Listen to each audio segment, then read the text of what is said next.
So we have here Sharon Knight, and she probably looks very familiar to people, right? That's because she is, yes, because she's a plant doctor and a tool specialist and a bug person. And she comes, when you come to Garland's, she can answer just about every question except the ones like, where is God and what's the answer to the universe, those things. Why is the sky blue? Right. And so Sharon has been working at Garland's since 1990 with a few years off for having her daughter.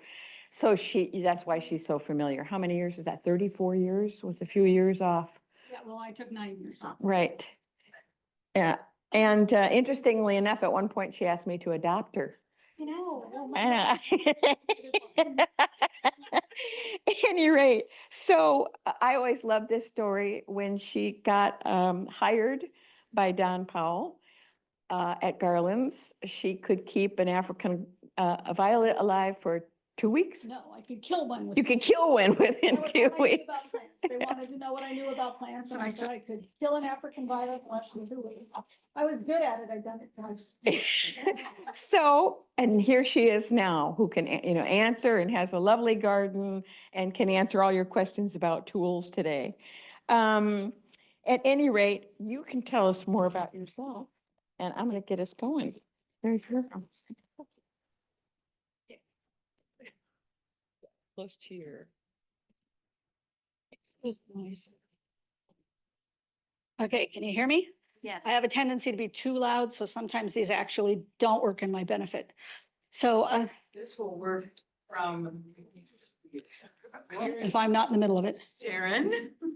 Sharon's favorite tools. Yes, so today we're going to talk about my favorite tools, and I will tell you a couple of little stories to begin with. The tools I brought from my garden. So these are all well-used tools. There's a couple of them that are new, but I usually bring all new tools, all my favorites from work that are brand new. I didn't do that this year because right now we kind of are a little behind in getting them in stock. That's why your coupon, if you grab one of the coupons off the back table, is for next month, because they will come in next month. We don't have most of these right now, but also then you can see that I do in fact use them. They are in fact, every one of them are my favorite tools.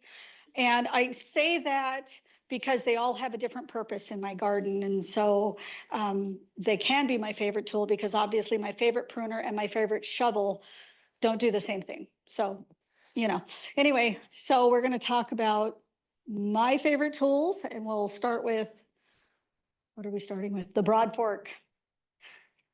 Now, we didn't have broad forks for a lot of years, and people asked for them a lot. And I never understood what the big deal was. Most of the broad forks I'd seen are huge. You have to reach up to hold on to them. They're crazy.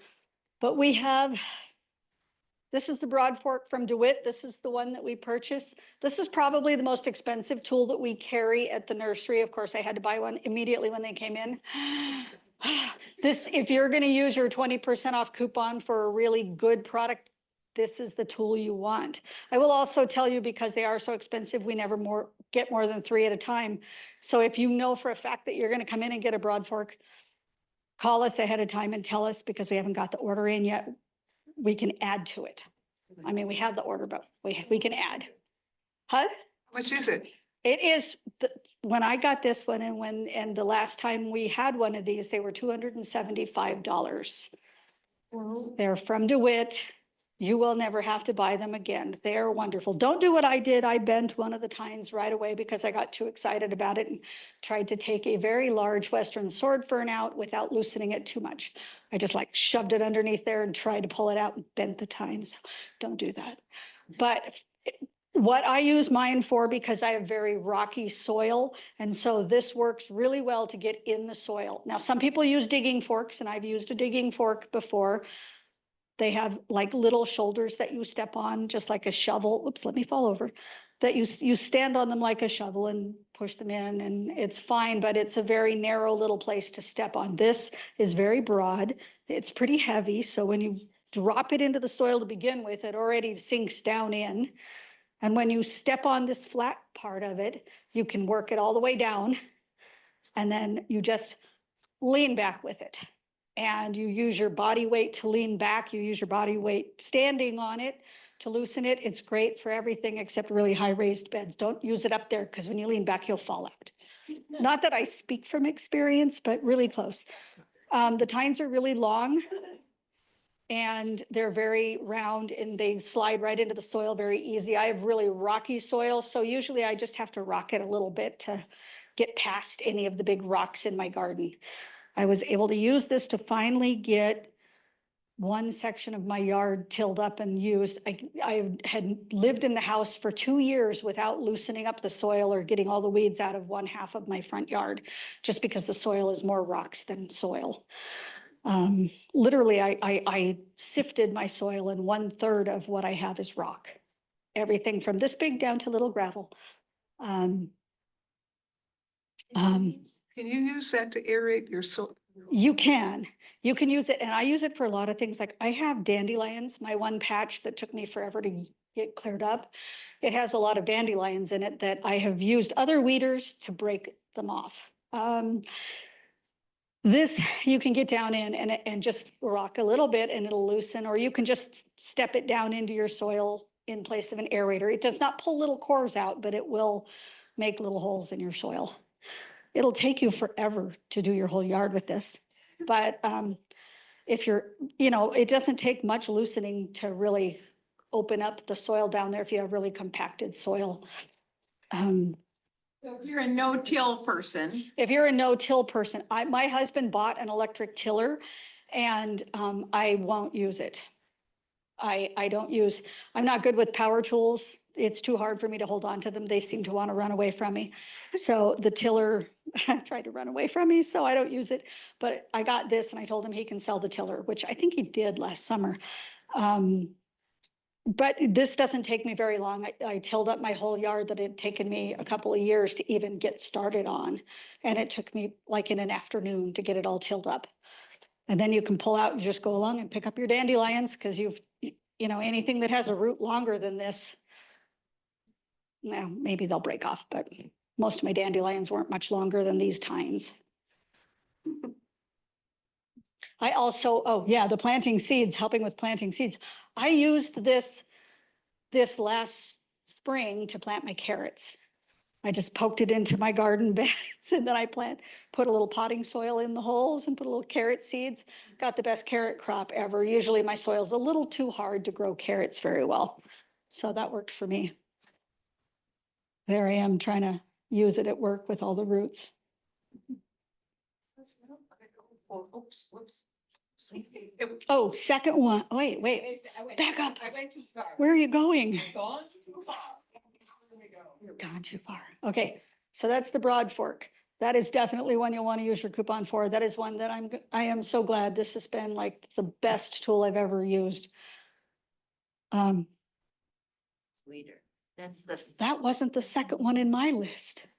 Oh, weird. My computer messed things up totally. Okay, Grandpa's Weeder. Grandpa's Weeder, again, another one of my favorite tools. It is designed to pull dandelions out of the ground, root and all.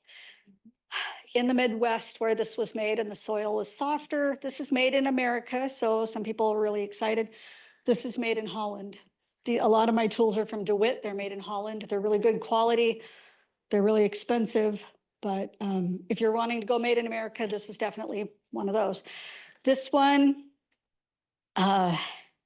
was designed in areas where the soil's a little softer than ours, probably not as much clay. I found that there's certain times of the year, like probably in another month or two, that the ground will definitely be wet enough and soft enough that you can get a hold of a dandelion and pull the whole thing out. Mostly I pull out things with really fibrous, coarse weeds or coarse roots that are really hard to get a hold of, or things like thistles that I don't want to get a hold of. I just want to pull them out without touching them.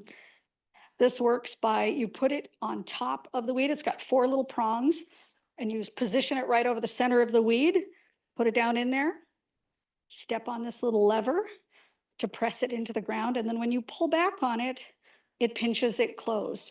And that grabs a hold of the root just below grabs a hold of the growing point just below the growing point and lifts the plant out. And this acts as a fulcrum to help pull it out. It, when I first brought this home, my husband was so funny. I said, look what I got. I got this brand new tool.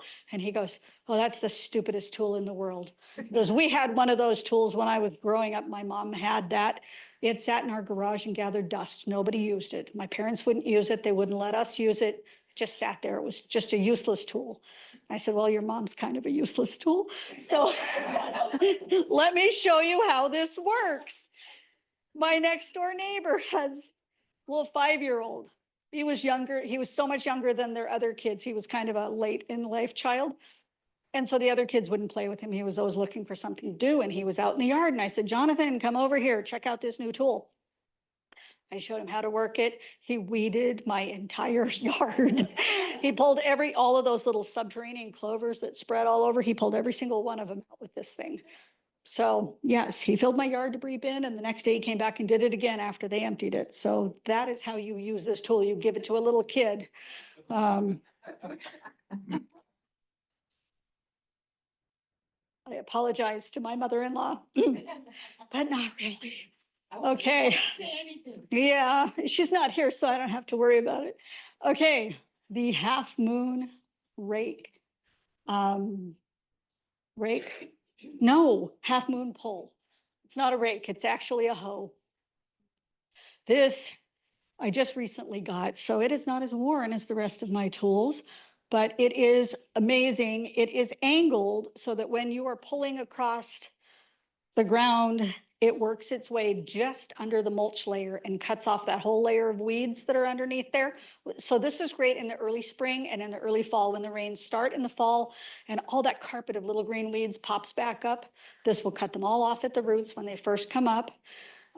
Even baby dandelions, if you cut them off early, they won't come back from their roots. So this is a great way of getting a really quick way of just getting rid. Sometimes I use it on my bigger dandelions just to cut them off if I've got people coming over and I want my garden to actually look like I do something out there. It is very sharp. You have to be really careful with it. You can cut yourself. But it is a really easy to use tool. It gets underneath the mulch, makes everything look nice and fluffy. It also works really well in gravel. If you've got a gravel area and the weeds keep popping up and it's kind of loose gravel and it's just a pain to get in there, and with anything else, this scrapes along right underneath. It also has some nice points on the end, so you can get into some of those tougher weeds to really cut them off a little lower.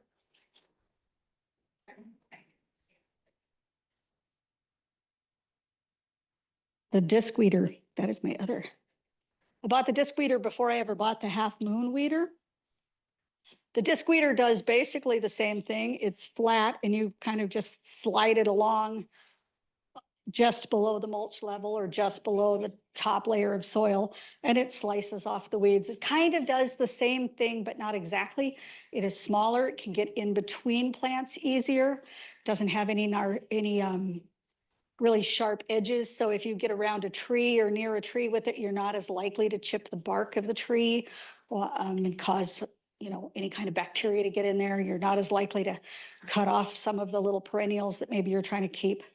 So this is this also comes in a little handheld one. So if you're using it in like a little raised area, or if you're one of those people who likes to be down on your knees gardening, I have found over the years that my handles have gotten so much longer because getting down isn't the problem. Getting up sometimes is the problem, but so that longer handles are definitely nicer. But a lot of these tools are available in both lengths. Am I talking too loud? Okay, just making sure. Sometimes I do. How is that? Oxalis would be good for that one. Pretty much anything. Yeah, it's going to cut the roots. So that is another one that just cuts the roots. If you've got something really tenacious like dandelions or something with a bigger, thicker root, it doesn't cut through as easily. This one cuts the thicker roots easier. But if you're, but keep in mind that some of those bigger tap-rooted plants are going to just come back. But this is a real quick cleanup. What's next? Oh, a spark. A spork. Okay, this is a pole spork. We also have a regular, it's called a spork. It has a blade like this, but it's on a shovel instead of a hoe. So this, I bought this because I wanted to remove my grass out of my front yard. And it was very effective. You get it's kind of like a cultivator. It's got the little sharp spikes that can get into the soil really easy, but it's also kind of like a hoe. I use it for moving my gravel around when my gravel gets kind of off the paths and off to the sides. I use it to pull it all back together.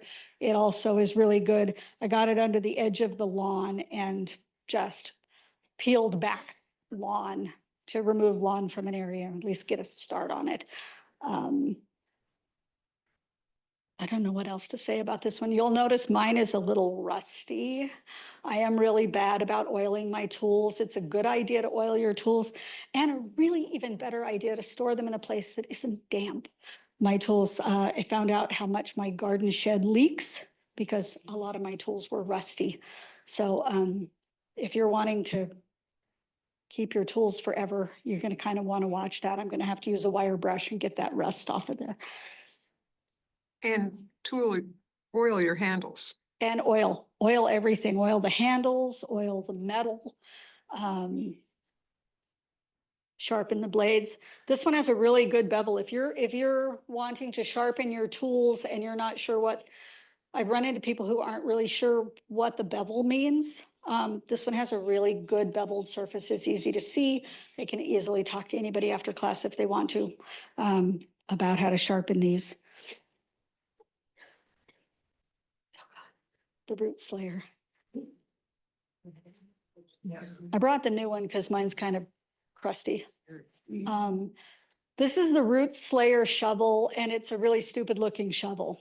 As shovels go, it's got kind of a stupid look to it. It's kind of long and skinny and weird, but if you have a lot of roots in your soil and you want a shovel that's going to get through it, this is the shovel you want. It weighs a ton. It's really heavy. Got this nice little ergonomic handle, which I didn't like in the beginning, but once I started using the shovel, oh my goodness. If you have roots, this is the way to go. It has very wide area to step on. It comes to a point, and this shovel comes in a number of different shapes. We have some that are shaped like normal shovels. I like this one better myself because it's a heavy shovel, and I'm inclined not to dig really large shovelfuls of soil out after I've dug into them. So it has little saw blades up and down the sides. So if you are in an area and you hit a root, it has the little V shape on the inside. So if it's a smaller root, you can just drop this in and it will cut through the smaller roots really easily. Whereas a normal rounded shovel is going to push the root to one side or the other. This one pushes it right to the center. And you can sharpen this end. It is beveled. It doesn't come sharpened because it's kind of a dangerous tool when you sharpen it. I cut myself on mine. But you can sharpen it and make it just a really good thing for going through small roots. If it's a big root, that's where the saw blades on the side come in handy. You stick that in against the side of it and push with your foot, and it works like a saw, and it'll saw right through even really big roots. And your leg has got a whole lot more strength pushing through than your arms.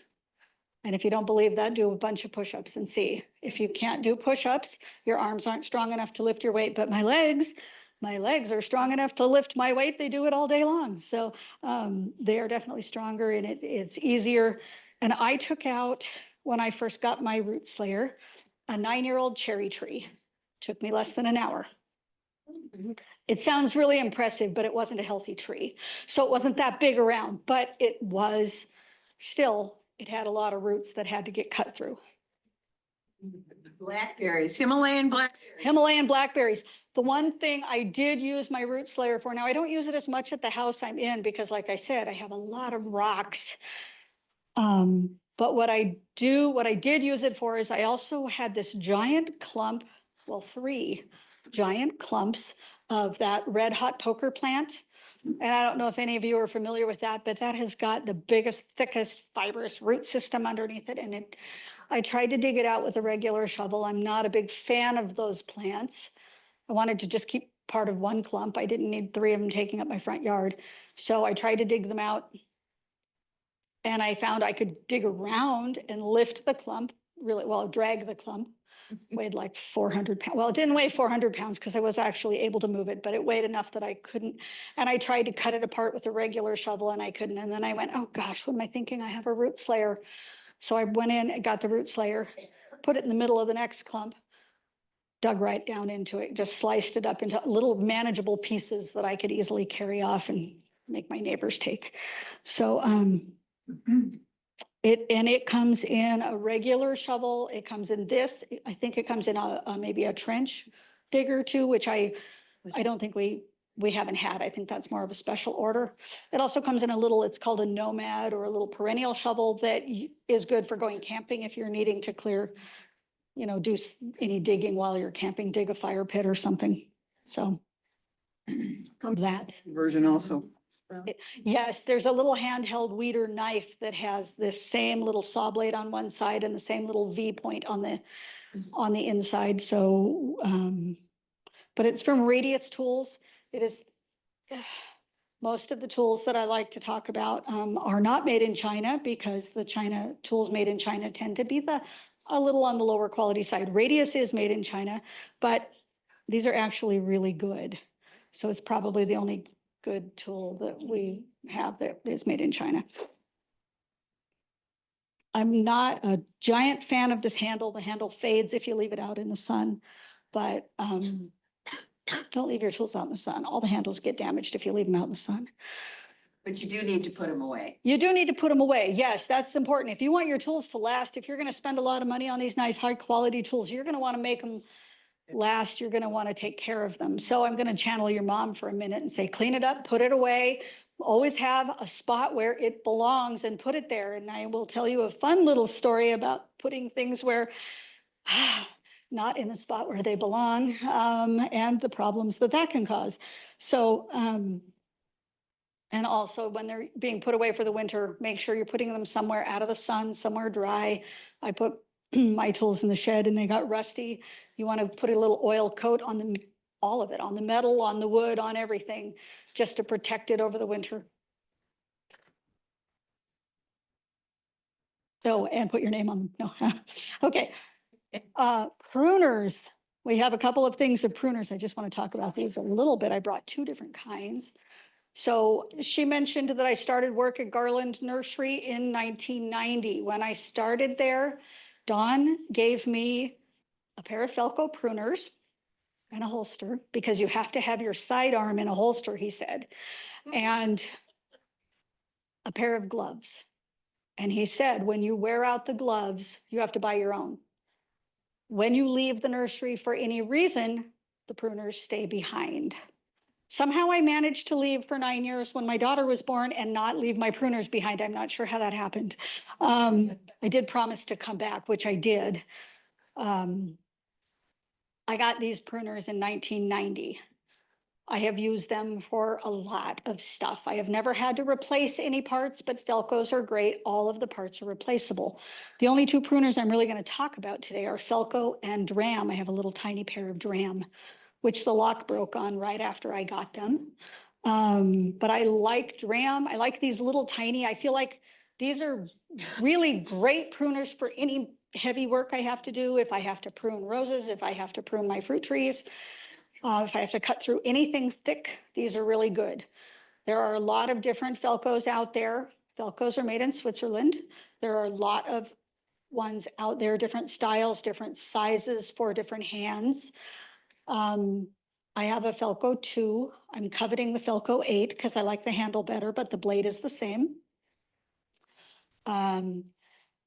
This is good for hard to cut through things. I used to do the roses at Garland Nurseries for probably, let's see, 91 through 98. So I did the roses and I used these for pruning all of the roses we got in. So these have been through a lot. They're still in really good shape. I sharpen them every now and again, but for the most part, I don't have to do much with them. Oil them. I use machine oil. Brought a little bottle. I haven't opened this bottle. I had a little disaster. Last time I did a talk and I brought my little bottle of machine oil and I threw it all in my bucket when I left. If you'll notice my nice little leather holster is very dark because I oiled my holster really well with machine oil because it leaked into and it soaked it. But you know what? It's so soft right now and it repels water. And once I got the excess oil, it no longer leaves a spot on my jeans. So, but anyway, yes, machine oil to keep moving parts moving and to put over other metal parts to keep them from rusting. You can use, I suppose there's other oils you can use. This is just really easy. The little pruners, I like having a pair of little small pruners. I have a question. How often do you oil your tools? When it needs it. I know that's a strange question. If you're finding that they're not moving very well, mine don't want to open all the time. This is more a case of I also need to clean the stickiness off.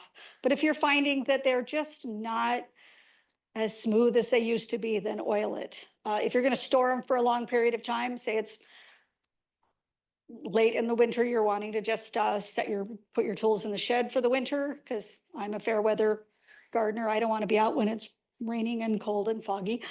Oil them before you store them. Oil, if they're not working real well, oil them when you're using them. I also recommend cleaning them occasionally. They get plant sap on them. They get rather sticky. You can use, I like to use Goo Gone. I didn't bring any with me. It's a orange cleaner. It smells like oranges and it's mineral oil. It'll clean the goop right off of it. It'll make it all nice and smooth and easy. Or you can just use that oil. That will clean it off a lot too. But I like the little pruners for small things when I'm picking tomatoes, when I'm picking grapes, when I'm just deadheading some flowers. I will tell you, a lot of the pruners, and any of the decent pruners at least, will tell you how large of a thing you can cut through. These will not cut through the same size that one will. I made that mistake a long time ago with my other little yellow pear that's gone. I tried to cut through a grape stem that was as big around as my thumb, and this part broke right off, just snapped off right in my hand. It's like, okay, well, that was a mistake. So, kind of check and see what you can use them for. Yes. So what was the brand name of the little ones? The little one is Dram. Right. They make a lot of irrigation tools, a lot of like sprinklers and watering wands, and they make a few pruners, and I really like those. There are other good pruners out there. There's ARS pruners. Try to stay away from the pruners that are, I mean, like these Felcos will run you about $90. I had a sales rep try to tell me that the Zenport pruners are exactly like the Felco number 2s, and they only cost $19.99. You can guess where they're made. They do not work the same as the Felco number 2s. Mine didn't make it through a season. My Felcos have made it through 30 seasons. So it says put your name on it. Well, if you work somewhere like where I do and you tend to leave your pruners down, you probably want your name on them. Or if you should become involved in volunteer organizations. Yeah, or work for the community garden and everybody borrows your tools, you'll want them back. Yeah, those aren't wreath making, yes. Don't cut wires with them. Use them for what they're for. Don't cut wires with them. I've had to try to clean the little chips off of, or file all the little chips off of so many pruners that have been used for wires. They will cut wires. Don't do it. I'm in the habit of dipping mine in bleach water if I'm going from bush to bush. Yes. Different I should be using, or is there some way that I should be either prepping them or treating them afterwards to prevent damage? So definitely. So for those of you who couldn't hear, she uses bleach water. If you've got diseased trees or you're just worried about spreading disease, the 10% bleach solution is a really good way. Dip your pruners in it between cuts so you don't spread the disease. So that will rust your pruners quicker than anything. If you don't clean them really well afterwards, that will rust them. So I would recommend after that, dipping them in oil, or definitely give them a really good oiling. I would rinse them first just to get all the bleach off of them. You can use WD-40 on them too. That will get the water out of them before you go ahead and oil. Oh boy, more questions. Yes. This young lady's using bleach. I was using rubbing alcohol. Same. Yeah, both of them work. Rubbing alcohol isn't going to rust your pruners quite as quickly, but it will. It'll get the oil off of them, and so then you'll still need to re-oil. No, I was okay to do that, but I'm using it when I go between different plants. Mhm. Does that disinfect it well enough? It does for a lot of the diseases. It does. Yeah. Alcohol wipes, they have those. Yeah, alcohol wipes, whatever. They're a lot easy. Whatever is easy and you'll do it. And I found that's one of the things that's really important. If it's not easy to do, people won't do it. So just find the easiest part that works for you and just do that. So yes, you, When was that? oh, that was the question. Okay, and then you have a question? Yes, I read different things about once you finish with your tools, or if you're just storing them, during the season as you're using them, put them in sand. So it's not just sand. So it's good when you're storing them for the winter, I recommend a bucket of sand that's at least the depth of whatever tool you're going to dip into, and put oil in it. So you don't have to do machine oil. It's really expensive. You can just buy a can of motor oil, or sometimes even use used motor oil, whatever. Don't use cooking oil. It gets gummy over time, but just regular oil, put it in the sand. Then you can just dip your tools in there. It does two things. The sand will scrape the extra dirt and stuff off of your tools, and then the oil will coat it and protect it from rusting. Yes, Ruby. You're not mentioning WD-40. Okay, WD-40, I did kind of mention it a little for getting the water out. So does anybody know what WD-40 stands for? Does everybody know what it stands for? It stands for water displacement, and the 40 is because it was their 40th attempt to make a good water displacement chemical. But the name stuck. It's a good product. So water, it is oily, but it is not an oil that is going to be the oil you want to treat your stuff with. You can just give it a little spritz if you're just throughout the season. If you're using your shovel and you got it all wet, you can spray it with WD-40 and set it aside. You don't have to dip it in the sand oil.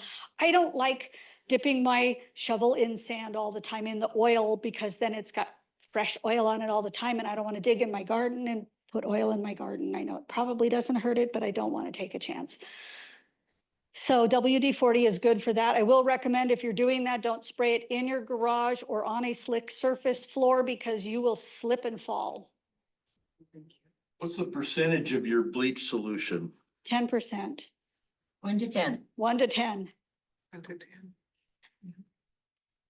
What if you've been abusing your tools for years? How do you bring it back to life again? Oh, you've seen my tools. Well, so first off, it's always good to start with a good high quality tool to begin with. If you're abusing very cheap tools, throw them away, buy a better tool. This one that I left out in my shed, it has some rust. I can go over this with a wire brush and brush the rust off. You can go over, you can use a grinder or use a sharpening tool. We'll talk about the sharpening tool in a minute, to get a new edge on it. You can sand the wood. Just take a little sandpaper and just rub it. And then you can definitely oil the wood. You can see this one has been left out in the sun, and the wood is getting a little bleached and a little splintery. So these are not cheap tools, and I really shouldn't abuse them. My husband would scream if he saw them, but Just to add to that, one more question. So the abused wood part of it, when it starts to kind of dry out, maybe gets wet or whatever, can you bring that back to life by soaking it in kind of an oil solution for a period of time, or is it too far gone? it depends. Kind of look at it and see. I think I can definitely do some sanding and some oiling and get this back to shape. Ash handles are the best. A lot of tools, these made in Holland tools all have ash handles, and the ash is a real hard wood. It is hard to get it to be totally destroyed by the sun. You have to leave it out for a really long time, couple of years. but yes, you can start by sanding it a little bit and then go ahead and just really oil it well or soak it and see if you can't get it. There's a new company in Philomath that I just heard about because we're gonna have them at Insights that they're gonna do a table and sell this product. That's a natural product for wood. So you can bring tools back to life for the handles, and I don't remember the name, and I don't have my Heritage. inside, but they're at Heritage. Insights where they're on the main drag in It's called Philomath. Heritage. Heritage. Yeah. Okay. Yeah, so and there are others, so like a furniture oil, something for restoring furniture would restore these handles too. Oh, this is, my next one is the pavement weeder. This is the tool you never knew you needed. This tool, if you have, I bought this because we have now a rather large driveway in our backyard because we put in a pole building. And there's always all those little lines in the sidewalk, little lines in the driveway that get all kinds of dirt in them. And if you don't clean it out, it gets moss and then it gets weeds. And then the weeds get bigger and then they make the whole thing crack. And so this little weeder gets between pavers and it comes in a short-handled version and a long-handled version. I am not going to crawl around on my hands and knees on that big cement driveway, but you get that in right in there. And in fact, when I was loading this in my car yesterday, I stopped and cleaned all the cracks in my driveway because I'm like, oh, look at those weeds. What am I not using this for? So it is so quick. I just hook it in one end of the thing and just start walking backwards and it'll just strip all that mud right out of there. And it doesn't take any time at all to clean a great big driveway with it. I even got excited and went down and did all the cracks in my sidewalk. The only problem is then you have to go back and sweep all that stuff up. But it has two widths. It has a very pointy end for in between narrow pavers. It has a wider end for if you have wider gaps. This is for pavers that you don't have, that you don't have things planted. Some people plant little ground covers between their pavers. This is not for those. This is for ones where you just have all that nice brickwork and you want to keep it looking nice, but you don't want to get the pressure washer out all the time. Stop it. This works really well. I should not be wired. You're always wired. It's the coffee. Oh, the three-toed. Well, she called it a three-toed claw.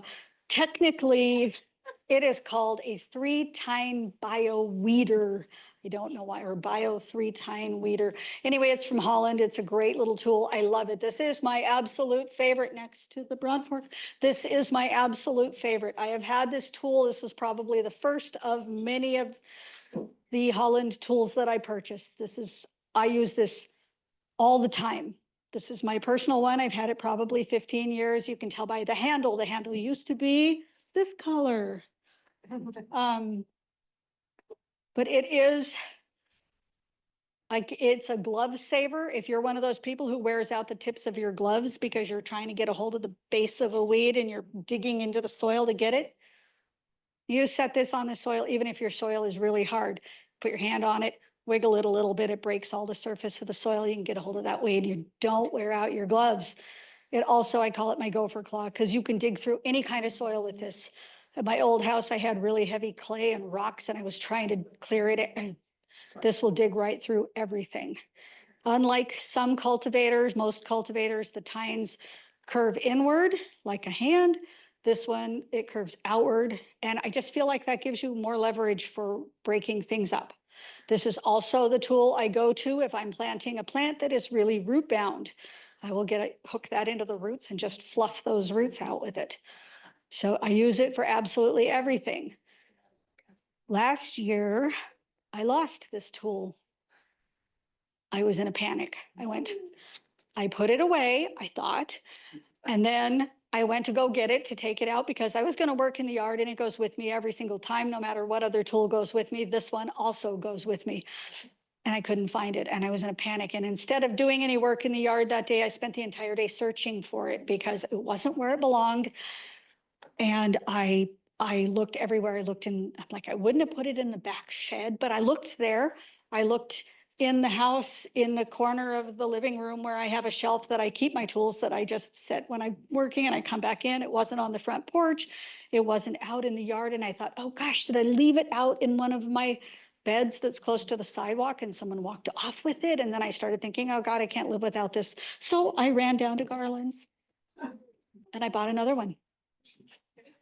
Because, not because they're cheap, because they're not, they're like $35, but because I couldn't live without it. As soon as I went to put this away when I was done, found this one underneath some gloves in the box that I normally keep it in.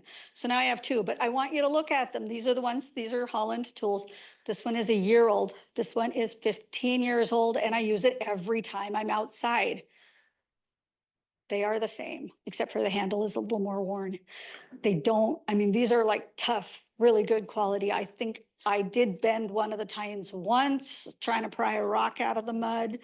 You're really supposed to use tools for what they're designed for, and prying rocks out of the mud wasn't really it. But if you start with a good tool, you will have a lot more happiness with it. Oh, the two-pronged weeding fork. Oh, yeah. Okay. So when I first ordered this, when I told Erica to order these in for the nursery and they arrived, I thought, oh crap, I made a mistake. Because they're kind of a weird little tool and they're like $50. They're really expensive. One thing I like about them, it's like a tuning fork. This will reverberate forever. So they're kind of fun, but but not $50 worth of fun, I'll tell you. No, but what this works out to be for me, it's a handheld broad fork. So this does what the broad fork does on a smaller scale. I am now able to dig out my carrots without breaking them in half. They're in a raised bed that I can't really get my broad fork into. I can get the deep rooted dandelions that are in among my perennials that I can't just dig into the whole thing with the broad fork. And I have a raised bed in my front yard that is like this high. And I'm not standing on my broad fork on top of that bed. I will fall. I know my limitations. So this works really well. This will get down into the soil. It'll loosen it to this depth. It's enough to get most dandelions out. It's enough of, I mean, it's amazing how easily it goes into the soil because of these little round tines. It is just like the broad fork, but you can't really step on it. That's the only difference. You have to push it in with your hand or wiggle it in. But for a handheld tool, those people who like the idea of the broad fork, but they really prefer to be down on their knees digging in the soil, this is a really good tool. And I use it in my garden a lot for loosening the roots of vegetables that I want to just dig out, like any of the root crops. Do you use the hori at all? I love them. I brought a hori and That happened to be our next slide. I don't use a hori as much as I probably would like to, and I will tell you why. I was given a hori as a gift. I was given the Zenport version of a hori. It has a bright yellow, bright orange handle, easy to find in the garden. It isn't a stainless steel blade, it's a carbon steel blade. It's a thicker blade.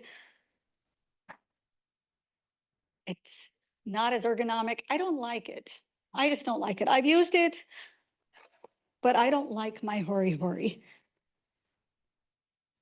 There are, that one I'm holding up, I don't know if that this one.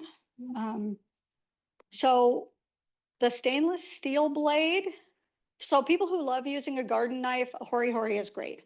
And I used to always use a garden knife. This is it's sturdy. It is sharp on the edges. I think the Japanese ones are sharper, but I think these can get a better edge on them. This is Grandpa's Weeder's version. The people who do Grandpa's Weeder do a hori knife now. It is less expensive. The one that I've been coveting since I got mine as a gift 100 years ago is from Japan, and it looks just like this, but it's $50. And I haven't brought myself to buy one because I still have the other one, which I never use because I don't like the design of it. This one's nice. And the stainless steel ones, oftentimes they're a thinner blade, they're a little bit lighter, a little easier to use and a lot sharper. This one has, and they usually have some kind of measurements on them. So they're very helpful if you're planting bulbs or you're planting anything that you have to go, oh, it has to be 3 inches deep. Okay, well, then, you know, or you're digging a furrow and you want to know how deep of a furrow and you're pulling it along. This will show you how deep you're going.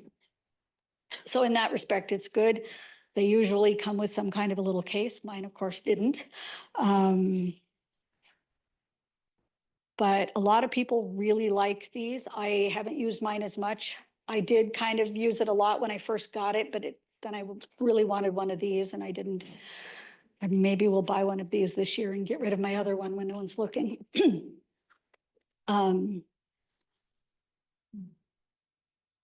something else I was gonna say. Sorry, my train of thought derailed. Yes?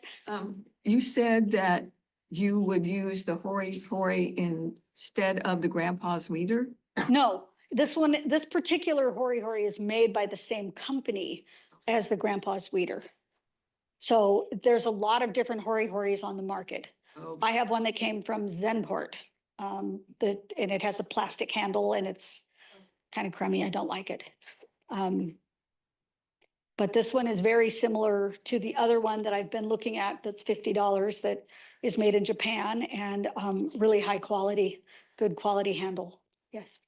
We're getting a little short on time. Could you talk a little bit more about sharpening these tools, which I believe this was supposed to be about? Well, that was, yeah, originally, but it's kind of changed. So let me, I will talk about sharpening because I am going to talk about this tool in a minute. Do you want to switch forward? Finish Okay, I've just got a little bit more. the time we have. We will do the sharpening. So this is the sickle. If you have a lot of grassy plants, so the sickle, again, it's a really good tool. I love this tool. It is for cutting through a lot of stems. If you have a lot of like grass or you're harvesting lavender or you're like I cut down my asters every year, you just gather up the whole collection of stems and cut through it rather than cutting each individual stem. The sickles are nice serrated little tools. Don't use it to cut through wood. They are not a saw. They don't really cut through wood, but they will cut through little herbaceous stems very easily. This is unfortunately one of the cheaper ones. It didn't stay sharp as long as I liked, but you can sharpen them. You'd have to sharpen along the beveled part. Okay, Great for ferns. great for ferns.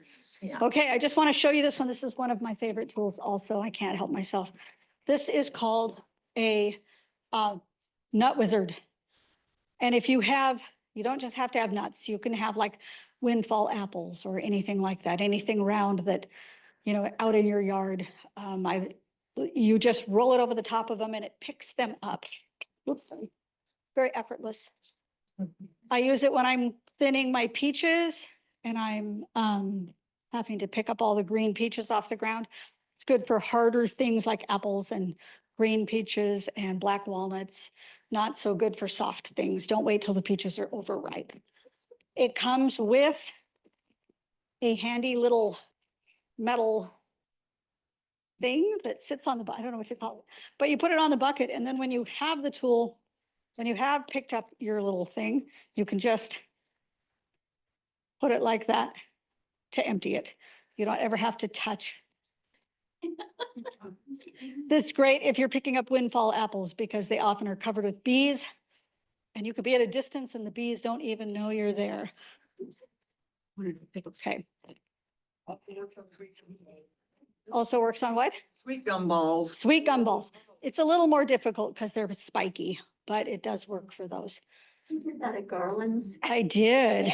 They come in 2 sizes. This is the big one. There's also a smaller one that picks up filberts and acorns and smaller things. They also pick up Legos, but not as easily. Too close. Okay. I think I will, is my sharpening tool next? Here we go. Oh yeah, that's my video. Oh, no, let's just skip. Okay, I'm gonna do the sharpening thing because I know a lot of people want to hear about the sharpening before we get into hoses. So if you're sharpening your tools, and trying to get a good professional edge on them, this is not really the tool for that. This is a good little quick tool to use if you're just trying to get you're out working and you're clipping and your pruners are feeling a little dull, you're not cutting very well. This is a nice tool to just put a quick little edge on. It's really easy to use. Comes with a little bottle of oil tucked inside, a little sponge to apply. You want to make sure when you're sharpening, you're going along the bevel. I don't have something I can sharpen. And this one is pretty easy. You just go along and just work along. If you're wanting to get a more professional edge on your tools, I would recommend using a grinder, like a bench grinder. You can either use a handheld grinder or a bench grinder. The bench grinder is nice because it's attached to a surface, and you just have to hold on to the blade. I wouldn't use it for your pruners. If you haven't used a bench grinder, I wouldn't start with your pruners. I would start with a shovel. You only need to take a very small amount off with it. And I recommend that you take a Sharpie marker or some kind of felt pen and you color the bevel with a different color. So then when you're sharpening, it does two things. It shows you if you're getting right along the beveled surface and not missing half of it. Sometimes if you're going, only half the color's coming off. Well, you're not holding it at the right angle, then it will get you back on track. Also, by the time you have scraped off all of the color, you're done. You don't want to take a lot out. If you're doing your shovels or something, you can grind away your whole blade on your shovel before you know it.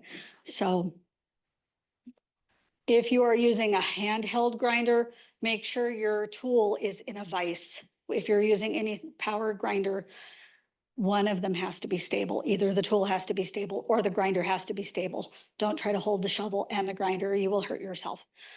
I don't speak from experience there. I don't like to use power tools. I just make my husband use them. What's the typical angle of the bevel that you use? It one angle for all tools? I don't think it is. I think they're all a little different depending on the tool. I think this one has a little bit, because it's a thicker blade, it has a little bit steeper angle than my pruners have. So you kind of have to look at the tool you're using to kind of look at the bevel. And I can show you if you're not sure what the bevel looks like. I had somebody bring in a pruner that they had been sharpening and saying, I don't think it's working, and they were sharpening the flat side. So if you're not sure about it, it's good to have someone else do it. If you come in and bring a tool out to work, if you bring like your pruners, I can show you how to use one of these. But you want to make sure that you get the beveled part in. If you're not comfortable with using a tool to sharpen it, then I would recommend there are people that do that. You can go online and just look up tool sharpening near me, and they'll put you in touch with all kinds of places. Is it someone who comes to the Saturday market? Yes, and he's come out to Garland's, and I can't remember his name. I tried to find his name before I came in today.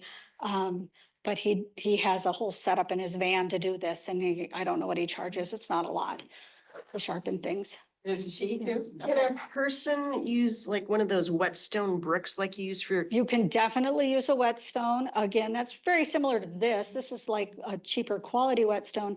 And as long as we're talking about tools, this is not a high quality tool. This tool will not last you forever, no matter how well you take care of it, unless you never ever use it. That's the only way this tool.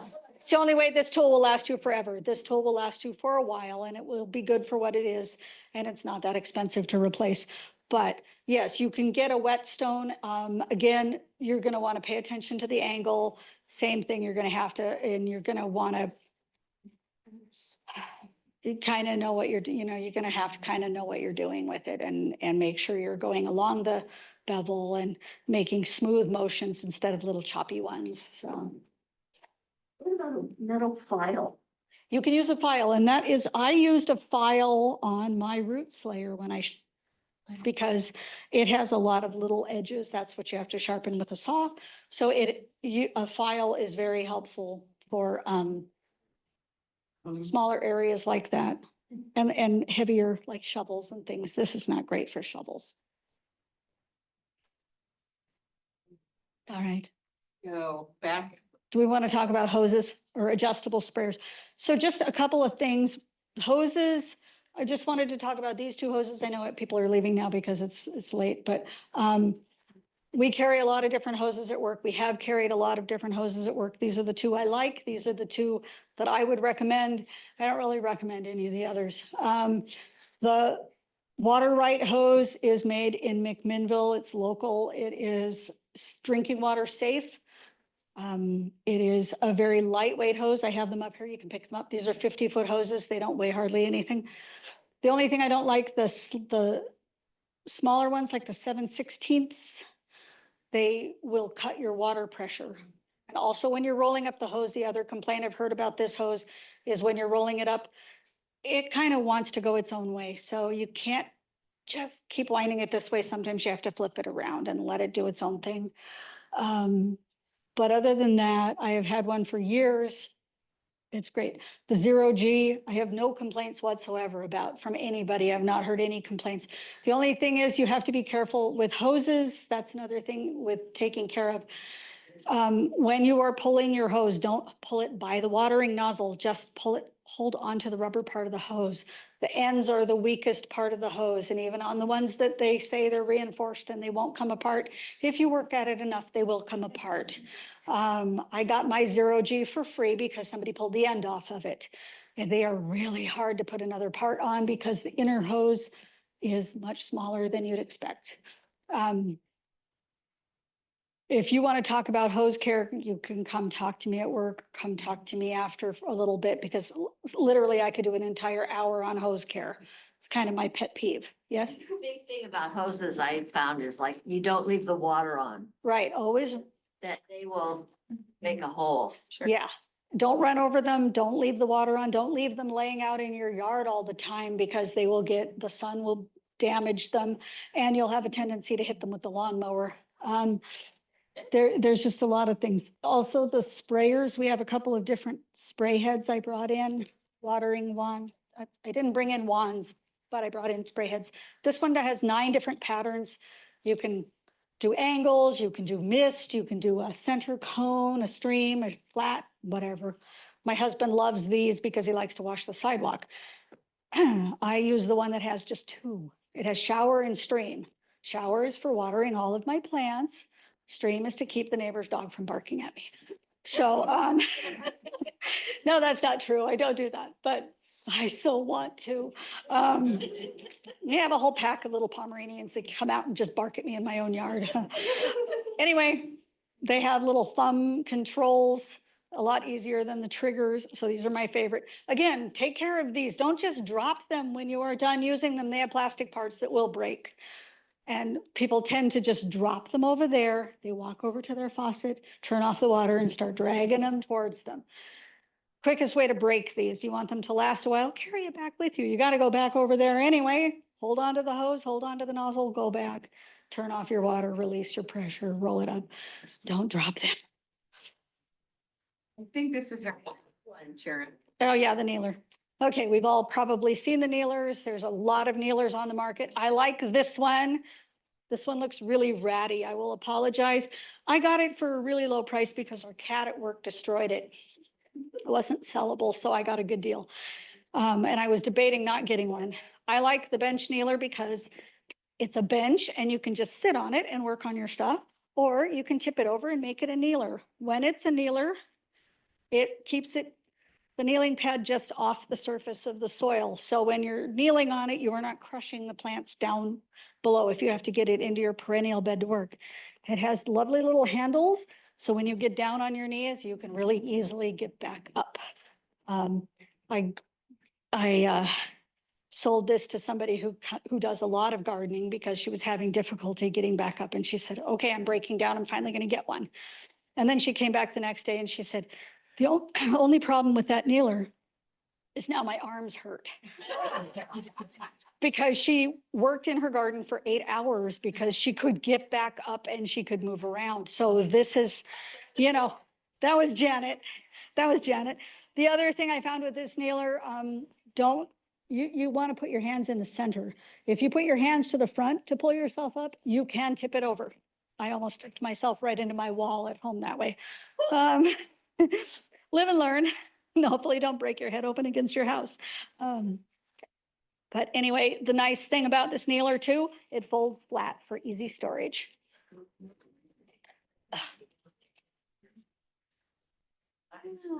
And easy to carry. Okay, any other questions? No, you managed to make it, yes? Used to carry a different nozzle that would sit on the ground also. I thought. Oh. It was a Radius product. We did carry that. It opened up, it was called a winged water or something like that. I don't know. It was- They're hard to find now. Yeah, we don't carry them anymore. Well, I think that, well, partly they didn't sell very well. And the other thing is that they were fairly lightweight and the little wings could break off if you weren't careful about them. Some people would drag them and the wings would break off. So, yeah, it had little wings that folded out. That was very, it could be used as a sprinkler.